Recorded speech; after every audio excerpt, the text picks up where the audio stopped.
महाराष्ट्रात भाजपनं विधानसभा निवडणुकांची जोरात तयारी सुरू केलेली आहे आणि देशाचे गृहमंत्री आणि भाजपचे चाणक्य मानले जाणारे अमित शहा महाराष्ट्राच्या विशेष दौऱ्यावर येत आहेत आणि महाराष्ट्रातील अनेक शहरांमध्ये ते विभागवार बैठका घेणार आहेत। आपल्यासोबत नागपूर भाजपचे शहर अध्यक्ष बंटी कुकडे आहेत। बंटीजी, अमित शहा येत आहेत, नेमकी बैठक काय होणार आहे? विदर्भाची ही बैठक आहे, नेमकी काय रणनीती ठरणार आहे? हा रणनीती किंवा निवडणुकीचा हा दौरा नाही आहे। देशाचे लाडके लोकप्रिय गृहमंत्री माननीय अमित भाई शहा हे संघटनात्मक दौरा म्हणून संघटनेच्या पदाधिकाऱ्यांसोबत, कार्यकर्त्यांसोबत, प्रमुख कार्यकर्त्यांसोबत चर्चा म्हणून विदर्भात येणार आहे। 24 तारखेला नागपूरला त्याची बैठक आहे। स्थान अजून निश्चित व्हायचं आहे, पण 62 विधानसभा आणि तेथील प्रमुख पदाधिकारी यांच्यासोबत ते चर्चा करतील, संवाद साधतील आणि त्यांचं जे मार्गदर्शन आहे ते मार्गदर्शन घेऊन कार्यकर्ता कामाला लागेल। आणि माननीय अमित भाई शहा अध्यक्ष होते, राष्ट्रीय अध्यक्ष, तेव्हा त्यांचा संघटनात्मक दौरा व्हायचा। एकही जिल्हा, एकही गाव त्यांनी सोडलेला नव्हता, त्यांच्या प्रत्येक गावात संपर्क सुद्धा झाला होता। त्याच अनुषंगाने नागपुरात आहे आणि याच्यानंतर काय रणनीती असेल किंवा काही असेल तर आमचे माननीय प्रदेश अध्यक्ष चंद्रशेखरजी बावनकुळे साहेब आपल्याला सांगतीलच। हे जे 1500 पदाधिकारी असणार आहे, हे नेमके कोणते 1500 पदाधिकारी आहे? कुठल्या स्तरापर्यंतच्या पदाधिकाऱ्यांना अमित शहा यांना भेटायचं आहे?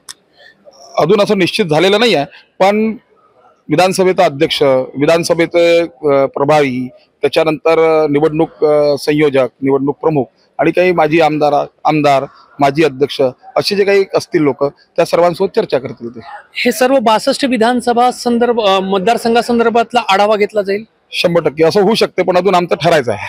माननीय प्रदेश अध्यक्ष बावनकुळे साहेब सांगतील। याच्यानंतर महाराष्ट्रामध्ये इतरत्रही अमित शहा जाणार आहे अशी माहिती आहे? हे बावनकुळे साहेबच सांगतील, प्रदेश अध्यक्ष। माझ्याकडे तर शहराची जबाबदारी आहे। निवडणुकीच्या तयारीची, कारण आता विधानसभा निवडणुका आहे आणि अगदी संपूर्ण विदर्भातील लोकांना या ठिकाणी बोलवण्यात आलेलं आहे। कुठेतरी अमित शहांची एक विशेष क्लास आहे असं म्हणता येईल? नाही, असं नाही आहे। भारतीय जनता पक्षाचा कार्यकर्ता हा 12ही महिने आणि 24/7 काम करणारा पक्ष आहे। आमचा कार्यकर्ता 24/7 काम करतो, 12ही महिने अहोरात्र काम करतो आणि निवडणूक ही आमच्या डोक्यात नाही आहे, सेवा ही आमच्या डोक्यात आहे। मग कोविड काळ असेल, आता जी अतिवृष्टी झाली, त्या अतिवृष्टीमध्ये भारतीय जनता पक्षाचाच कार्यकर्ता लोकांच्या सेवेसाठी, जनतेच्या सेवेसाठी तो सामोर येणारा तत्पर कार्यकर्ता आहे आणि ह्याच अनुषंगाने दौरे असतात। 24 तारखेला किती वाजता ही बैठक होणार आहे? अजून स्थान निश्चित व्हायचं आहे आणि वेळही निश्चित व्हायची आहे। तर 24 तारखेला विदर्भातील सर्व 62 मतदारसंघासंदर्भात अमित शहा जे आहेत ते नागपुरात आढावा घेणार आहे आणि विदर्भातील प्रमुख 1500 पदाधिकारी जे आहेत, सर्व 62 विधानसभा क्षेत्रांशी निगडीत जे 1500 प्रमुख पदाधिकारी आहेत त्यांना नागपुरात पाचारण करण्यात आलेलं आहे आणि अमित शहा यांच्या उपस्थितीमध्ये भाजपची विशेष संघटनाचा आढावा घेणारी बैठक नागपुरात पार पडणार आहे। कॅमेरामॅन अतुल हिरडेसह रजत वशिष्ठ, एबीपी माझा, नागपूर। एबीपी माझा, उघडा डोळे बघा नीट।